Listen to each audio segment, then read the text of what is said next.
আপনারা জানেন যে রিসেন্ট সময়টায় উত্তরাতে গৃহকর্মী কর্তৃক চেতনানাশক ব্যবহার করে গৃহকর্ত্রীকে হত্যা বিষয়ক বেশ কয়েকটা নিউজ হয়েছে। আপনাদের জানার কথা, যারা সাংবাদিক ভাইরা আছেন, কালের কণ্ঠ, তারপরে আমার দেশ, বিভিন্ন পত্রিকায় এসেছে। 17 তারিখের ঘটনা।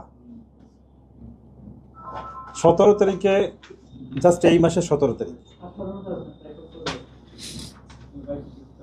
এই গৃহকর্মী কর্তৃক গৃহকর্ত্রীকে হত্যা এবং বাড়ির মালিক চেতনানাশকের ব্যবহারের ফলে গুরুতর অসুস্থ আইসিইউতে, এই নিউজগুলো ব্যাপক আলোচিত হয়েছে। আমরা তাৎক্ষণিক পিবিআইয়ের পক্ষ থেকে জনস্বার্থ এবং গুরুত্ব বিবেচনা করে মামলাটি উত্তরা পশ্চিম থানা থেকে সউদ্যোগে অধিগ্রহণ করেছি এবং তাৎক্ষণিকভাবে ছায়াতদন্ত শুরু করে আমরা এই ঘটনাকে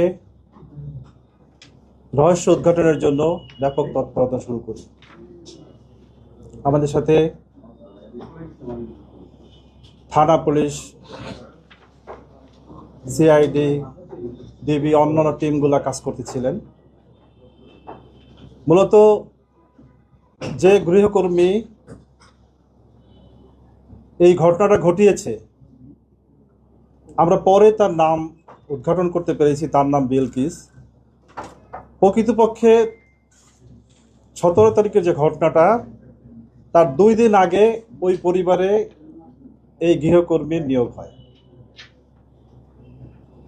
গৃহকর্মী নিয়োগের সময় তার নাম ভুল অথবা মিথ্যা দিয়েছে। কেয়ারটেকার, বাড়ির কেয়ারটেকারের কাছে বলেছে মমতাজ, এবং ওই বাসায় ভিকটিমের পরিবারে সে তার নাম বলেছে মারুফা। 14 তারিখে নিয়োগের পরের দিনই গৃহের যে ছোট ছেলে, তার স্ত্রী সহ সে তার শ্বশুরবাড়িতে চলে যায়। বাড়িতে থাকে শুধুমাত্র ভিকটিম আয়েশা আক্তার 62, যিনি মৃত্যুবরণ করেছেন, এবং তার স্বামী আনোয়ার হোসেন। এবং এই সুযোগকে কাজে লাগিয়ে গৃহকর্মী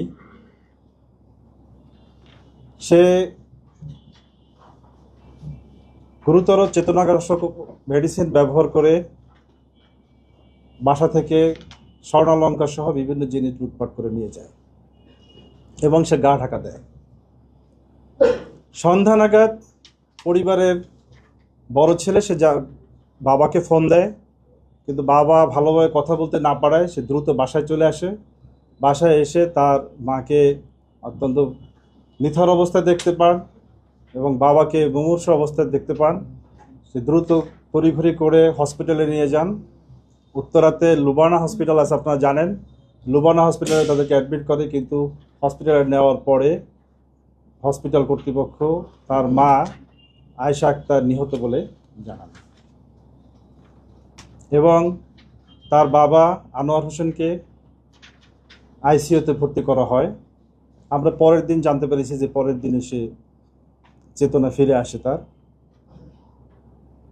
এবং বাসায় ফিরে বাদী আনোয়ার হোসেনের ছেলে, যে ভিকটিম তার ছেলে মনোয়ার হোসেন, সে বাসায় ফিরে জিনিসপত্র এলোমেলো পায় এবং বাসা থেকে অনেক কিছু খোয়া গিয়েছে বলে তিনি ধারণা করেন, এবং তিনি গোল্ড এবং অন্যান্য জিনিসে একটা তালিকা তৈরি করেন এবং তিনি উত্তরা পশ্চিম থানায় মামলা রুজু করেন। মামলাটা আমরা যখন কাজ শুরু করলাম, তদন্ত শুরু করলাম, তখন মূলত এই আসামি বিলকিস সে তার নিজের সঠিক পরিচয় না দেওয়ায়, এবং তার কাছে এনআইডি চাওয়া হয়েছিল, সে বলেছিল যে আমি পরে দিব, এবং তার কোনো ফোন নাম্বার নেই। আলটিমেটলি সে একজন অজ্ঞাত ব্যক্তি, একদমই পুরোপুরি ক্লোলেস একটা পরিস্থিতি। আমরা ওদিনকে রাতে খবরটা জানতে পারি এবং কাজ শুরু করি, এবং যেহেতু ক্লুলেস আমাদেরকে অন্য বিষয়গুলো বিবেচনা করতে হবে, গোয়েন্দা তথ্য ইত্যাদি। আমরা ঢাকা শহরে এই ধরনের বিষয়গুলি, চেতনানাশক ব্যবহার এবং গৃহকর্মী কর্তৃক গৃহ চুরি বা এই ধরনের ঘটনাগুলি আমরা পর্যালোচনা শুরু করি, এবং বিভিন্ন থানার এই ধরনের মামলাগুলো পর্যালোচনা করে কিছু গৃহকর্মী, নারী গৃহকর্মী বিশেষ করে তাদের ছবি এবং ডিটেলস আমরা বের করি, এবং বিল্ডিংয়ের যে সিসি ক্যামেরা, সেই সিসি ক্যামেরাটাও সেখানে কোনো ডিস্ক ছিল না। পাশের বিল্ডিং থেকে সিসি ক্যামেরায় মাধ্যমে জানা যায় যে, দেখতে পাওয়া যায় যে মেয়েটা ঢুকেছে ওখানে 8:56 সকাল, এবং বের হয়েছে 2:30 দিকে, এবং হাতে বেরোনোর সময় হাতে একটা পলিথিন ছিল, কিন্তু তার স্পষ্ট কোনো ভালো ছবিও ছিল না পরিবারের কাছে। আমরা যখন বিভিন্ন মামলা পর্যালোচনা করে এই সেম ধরনের যে মামলাগুলা ঢাকা সিটিতে, আমরা এই মামলাগুলা পর্যালোচনা করতে গিয়ে অনেকগুলো ছবি আসে। তার ভিতরে সেই ছবিগুলা আমরা বাদীপক্ষকে দেখানোর পরে এক পর্যায়ে কিন্তু ভিকটিমের যে পুত্রবধূ, সে চিৎকার করে বলে ওঠে যে এই মেয়েটাই তো আমাদের বাসায় আসছিল, এই মেয়েটাই তো আমাদের বাসায় এসেছিল। আমরা তখন সেটাকে দিকে মনোযোগ দিই। একটা পর্যায়ে আমরা এই মেয়ে রিলেটেড যত মামলা আছে সেগুলো পর্যালোচনা করি, এবং গোয়েন্দা তথ্য পর্যালোচনা করে আমরা জানতে পারি যে তার অস্থায়ী ঠিকানা হচ্ছে গাজীপুরে, কিন্তু তার বাবার বাড়ি হচ্ছে ধোবাউড়া ময়মনসিংহ, আর স্বামীর বাড়ি হচ্ছে মেলান্দহ জামালপুর। তা আমরা প্রথম গাজীপুরে চেক ব্যাক করি, কিন্তু তার এই অপরাধের প্যাটার্ন হচ্ছে এইভাবে যে সে অপরাধ ঘটিয়ে বাসা চেঞ্জ করে ফেলে, এবং বাসা চেঞ্জ করে ফেলায় তার নতুন বাসা কেউ জানে না। এরকম একটা পরিস্থিতি আমরা বাধ্য হয়ে ধোবাউড়া ময়মনসিংহ এবং মেলান্দহ জামালপুর এই সকল জায়গাগুলিতে অভিযান পরিচালনা করি, তথ্য সংগ্রহ করি, এবং তারই মাধ্যমে আমরা আবার গাজীপুরে ফিরে আসি। মেলান্দহের তথ্যের ভিত্তিতে আমরা গাজীপুরে তার বাসা উদ্ঘাটন করতে সক্ষম হই। তো সেখানে আমরা বাসা থেকে তাকে গ্রেপ্তার করি, এবং বিলকিস সে স্বীকার করে যে স্বেচ্ছায় স্বপ্রণোদিত হয়ে সে মিথ্যা তথ্য দিয়েছিল নাম, এবং সে এই ঘটনা সংঘটিত করেছে।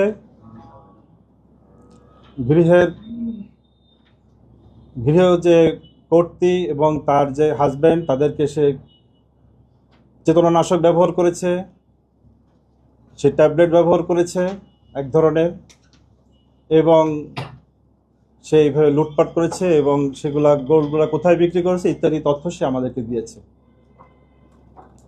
যদিও তথ্যগুলোর ভিতরে কিছু পার্থক্য রয়েছে বাদীপক্ষের এবং তার তথ্যের ভিতরে, আমরা সেগুলো যাচাইয়ের ভিতরে রেখেছি। তো একটা পর্যায়ে আমরা জানতে পারি সে গোল্ডগুলো কোথায় বিক্রি করলো। সেই গোল্ডের যে জুয়েলারি, সেখানেও আমরা যাই, এবং সেখান থেকে আমরা ওখানে যে গিয়েছিল সে রিলেটেড আমরা সাক্ষীও পাই, এবং ওই সাক্ষীও আনসিক্টেবল করেছে। এবং আসামি বিলকিস যে কোর্টে নিজেকে সম্পৃক্ত করে স্বীকারোক্তিমূলক 164 ধারা জবানবন্দি প্রদান করেছে।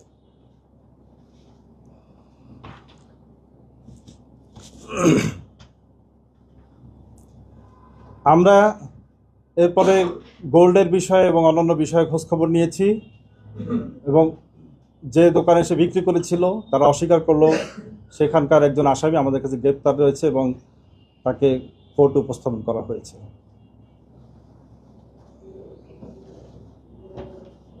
আমরা জানি যে গৃহকর্মী অত্যন্ত প্রয়োজনীয় একটা বিষয়। শহরে জীবনের প্রায় প্রতিটা পরিবারে এটা রয়েছে। আমরা মনে করি অত্যন্ত প্রয়োজনীয় একটা বিষয়। কিন্তু রিসেন্ট সময়টিতে আপনারা জানেন যে গৃহকর্মী কর্তৃক আমাদের রিসেন্ট সময়ে 2 জন মা এবং মেয়ের নিহত হলো মোহাম্মদপুরে, এবং এই ধরনের ঘটনা রিপিটেশন হচ্ছে। আমরা সেই জন্য দেশবাসীকে এবং সকল সচেতন নাগরিকের দৃষ্টি আকর্ষণ করছি যে বিশেষ করে যখন আপনারা গৃহকর্মী নিয়োগ দিবেন তাদের আইডিটা নিশ্চিত করবেন, এনআইডি সংরক্ষণ করার চেষ্টা করবেন, সেটা নিশ্চিত করবেন। অনেক সময় এনআইডিগুলো ফলস ফেব্রিকেটেড হয়, এবং তাদের ছবি রাখার চেষ্টা করবেন, তাদের পরিচিত নিকটজনদের সম্পর্কে ভেরিফাই করবেন, যাতে করে এই ধরনের ঘটনা পুনরাবৃত্তি বাংলাদেশে না ঘটে। পুলিশ ব্যুরো অফ ইনভেস্টিগেশন আধুনিক প্রযুক্তি নির্ভর, তথ্য প্রযুক্তি নির্ভর একটি আধুনিক সংস্থা, তদন্ত সংস্থা, আপনারা জানেন। আমরা আপনাদের সাথে প্রতিশ্রুতি করতে চাই, অপরাধী যেই হোক না কেন তাকে আমরা আইনের কাঠগড়ায় দাঁড় করতে বদ্ধপরিকর। আমরা সাংবাদিক ভাইদের সহযোগিতা কামনা করি। আমরা আশা করি আপনারা লেখনীর মাধ্যমে আমাদের সহযোগিতা করবেন এবং তথ্য উপাত্ত দিয়ে আমাদেরকে সহযোগিতা করবেন, এবং আমাদের ছোটোখাটো যে অ্যাচিভমেন্ট এগুলিকে জাতির সামনে সুন্দরভাবে তুলে ধরবেন।